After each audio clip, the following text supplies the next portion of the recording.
오늘의 주요 뉴스입니다. 공직사회에 만연한 성비위 문제가 좀처럼 근절되지 않고 있습니다. 성폭력 사건에 대한 안일한 대처가 피해를 키우고 있다는 지적입니다. 교사 등 공직 분야에서 여성의 합격 비율이 갈수록 높아지고 있습니다. 하지만 직장 내 여성 승진의 장애를 뜻하는 유리천장은 여전히 견고한 것으로 나타났습니다. 다음 달 저비용항공사 면허 발급을 앞두고 거점항공사 유치를 위한 지방자치단체 간의 경쟁이 뜨겁습니다. 거점항공사 유치로 지역 경제는 어느 정도나 도움이 되는지 취재했습니다.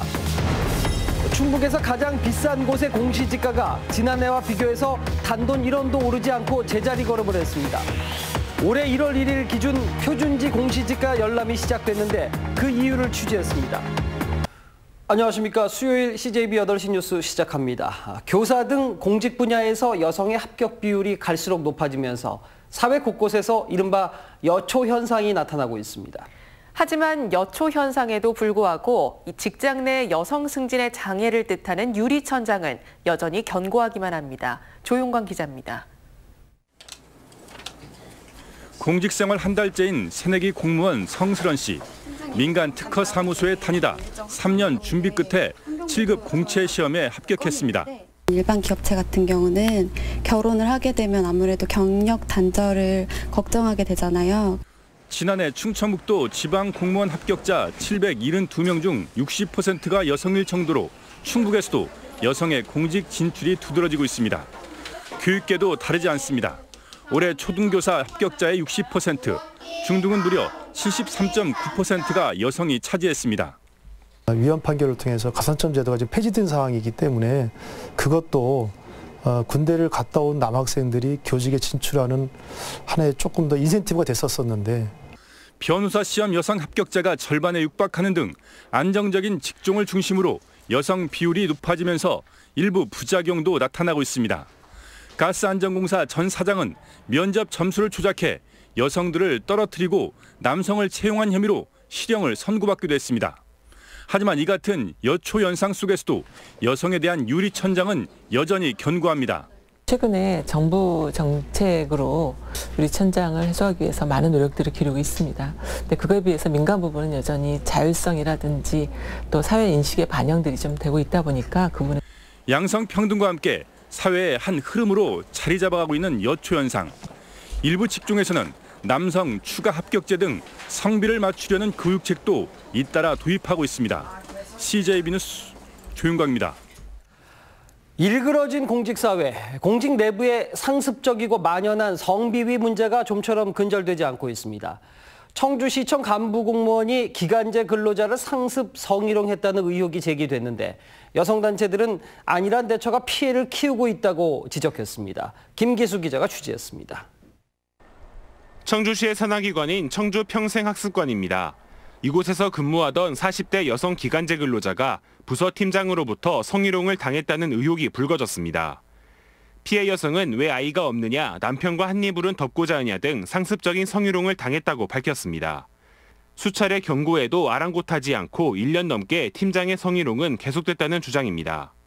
결국 해당 팀장은 지난 1월 직위 해제됐고 충북도의 징계위원회에 회부된 상태입니다. 저도 억울한 면이 많지만 무리를 일으킨 점에 대해서는 죄송합니다. 그러고 들어갔기 때문에 성희롱 가해자 A팀장을 즉각 파면하라. 충북 미투 시민행동은 해당 팀장의 즉각적인 파면을 촉구했습니다. 또한 청주시가 성폭력 사건을 안일하게 대처해 피해를 키우고 있다고 덧붙였습니다. 어떤 사람이 어떤 감수성을 갖고 있는지 미리 파악이 된다면 교육을 하는 측면에서도 그게 필요한데 그런 과정들이 다 빠져 있는 거고요. 이들은 여자 화장실 몰카와 동료 직원의 신체 촬영 등 청주시 공무원들의 성비위가 끊이질 않는다며 공직사회의 상습적이고 만연한 성폭력에 대해 전수조사가 필요하다고 주장했습니다. CJB 뉴스 김기수입니다. 다음 뉴스입니다. 도심의 쾌적한 생활을 위해서 큰 도로에는 완충 녹지라는 걸 두고 있습니다. 한번 만들어지면 좀처럼 되물리기가 쉽지 않습니다. 그런데 이례적으로 몇 해 전 청주의 한 전통시장 앞에 완충 녹지를 없앴는데 어떤 변화가 일어났을까요? 홍우표 기자가 취재했습니다. 보통 왕복 6차로 이상의 도로에 5m에서 10m 간격으로 설치되어 있는 완충 녹지입니다. 택지 개발을 할 때 도시계획에 따라 만들어지기 때문에 한 번 지정되면 없애기란 하늘의 별 따기. 녹지에서는 할 수 있는 행위가 수목을 심는다든지 잔디를 심어서 돌에서 일어나는 소음 이런 걸 차단할 수 있는. 이른 초저녁이지만 식당 안에 빈자리가 별로 보이지 않습니다. 비슷한 시각 또 다른 식당도 손님들로 북적입니다. 20여 년 전쯤 분평택지 개발 직후 만들어진 청주 원마루 시장. 지금과 같이 사람들이 즐겨 찾는 먹거리 시장으로 면모를 갖춘 것은 불과 몇 년 전의 일입니다. 원마루 시장의 동쪽편은 오랜 기간 완충 녹지로 막혀 있었습니다. 10년 전부터 상인들이 먹고 사는 문제가 중요하다며 줄기차게 철거를 요구했지만 도시계획 변경을 이끌어내기까지는 적지 않은 시일이 걸렸습니다. 완충 녹지 폐지 효과는 상상을 초월했습니다.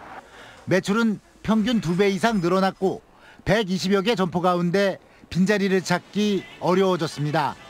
전통시장 상권 활성화 지원 방안이 50보 100보라는 점에서 완충 녹지 폐지가 부른 변화로밖에 볼 수 없습니다. 2년에 걸쳐서 짧게 한 10m, 20m 이렇게 한 2개, 3개소 없애다가 그렇게 이제 진행을 하다가 15년도에 이제 전체적으로다가 다 이렇게 공사를 하게 된 거죠.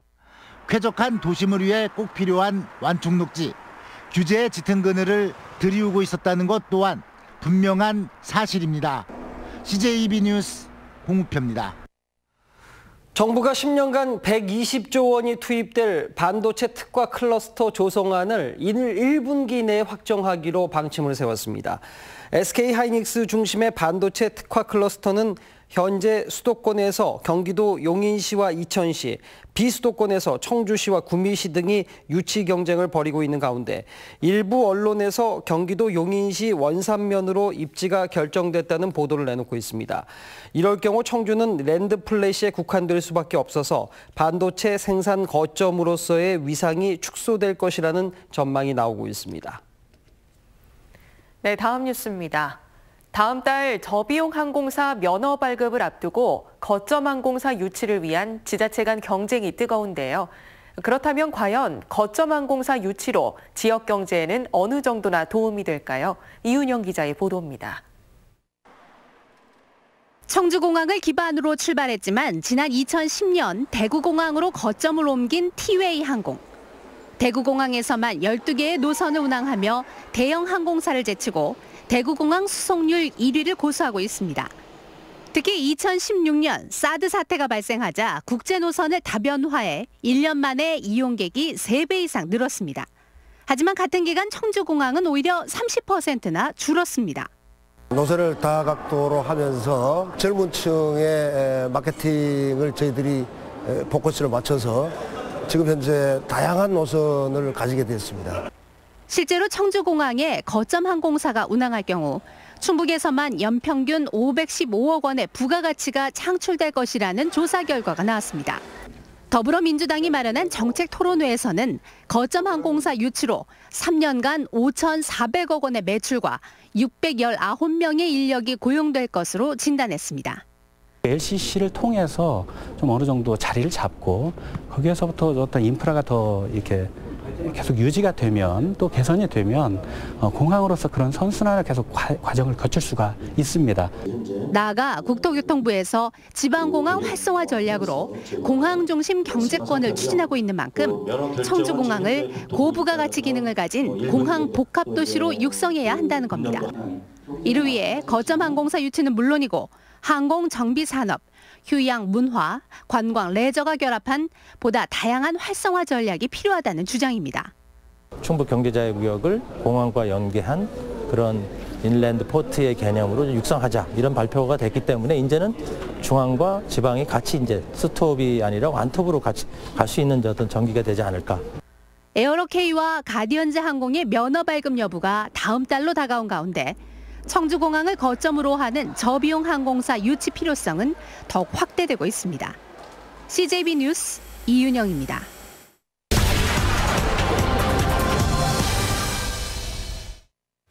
올해 1월 1일 기준 표준지 공시지가 열람이 시작됐습니다. 충북에서 가장 비싼 땅은 청주시 상당구 북문로 일가에 위치한 청주타워 부지입니다. 공시지가가 1제곱미터에 1,050만 원입니다. 지난 2009년 이후 11년째 땅값 1위를 이어오고 있습니다. 두 번째로 비싼 곳은 남문로 2가의 우리은행 청주지점인데요. 1제곱미터에 920만 원을 기록했습니다. 그런데 특이한 건 충북에서 가장 비싼 이 두 곳의 공시지가가 지난해와 비교해 단돈 1원도 오르지 않고 제자리 걸음을 했다는 점입니다. 여러 가지 요인이 있겠지만 성안길 상권 침체가 어느 정도 반영된 결과가 아닌가 해석됩니다. 청주 서원구에서 가장 비싼 땅은 사창 사거리에 위치한 이 건물 부지인데요. 379만 원이 매겨졌습니다. 흥덕구에서는 복대동 대농지구의 LK 트리플렉스 부지로 288만 원으로 평가됐습니다. 청원구에서는 우암동 청주대학교 정문 앞에 우인 빌딩 부지인데요. 250만 원을 기록했습니다. 표준지 공시지가 상승률 상위 지역을 보겠습니다. 옥천군이 5.57%로 가장 많이 올랐고 청주시 서원구와 제천시가 그 뒤를 이었는데 큰 차이는 없습니다. 옥천군은 전원주택 개발 수요, 청주 서원구는 모충 2구역 주거환경 개선 사업이 영향을 미쳤습니다. 충북 전체 상승률은 4.75%로 집계됐습니다. 지난해보다 조금 낮은 상승률인데요. 전국 평균 상승률과 비교하면 절반 수준밖에 되질 않습니다. 충북의 땅값 안정은 조세 저항 측면에서 다행으로 볼 수도 있지만 반대로 땅값을 자극할 만한 요인이 적었다는 걸 의미하기 때문에 반길 일만은 아니라는 시각도 있습니다. 뉴스인 뉴스였습니다. 다음 달 11일이 활동 마감 시한인 청주 도시공원 민간협의체에 합의안 도출이 쉽지 않을 전망입니다. 청주시에 따르면 지금까지 8차례에 걸쳐 회의를 열었지만 시민대책위 측에서 이미 개발에 들어간 잠두봉과 세적굴공원을 제외한 나머지 6개 공원에 대해 도시자연공원 구역 지정과 지방채 발행을 통한 매입을 주장하고 있습니다. 청주시는 일몰제 대상 공원을 다시 규제하면 토지주의 소송이 잇따르고 결국 해제 수순을 밟을 수밖에 없다며 500억 원 규모의 지방채 발행으로 근본적인 문제 해결이 안 된다는 입장입니다. 지난달 심각한 고용지표 부진 속에 충북의 경우 실업률과 고용률이 동반 상승했습니다. 충청지방 통계청의 고용동향 조사 결과 충북의 1월 중 실업자는 2만 6천 명으로 지난해 같은 달보다 7천 명 증가하며 실업률이 0.7%포인트 상승한 3%를 기록했습니다. 네, 수요일 CJB 8시 뉴스 여기서 모두 마칩니다. 함께해 주신 여러분 고맙습니다.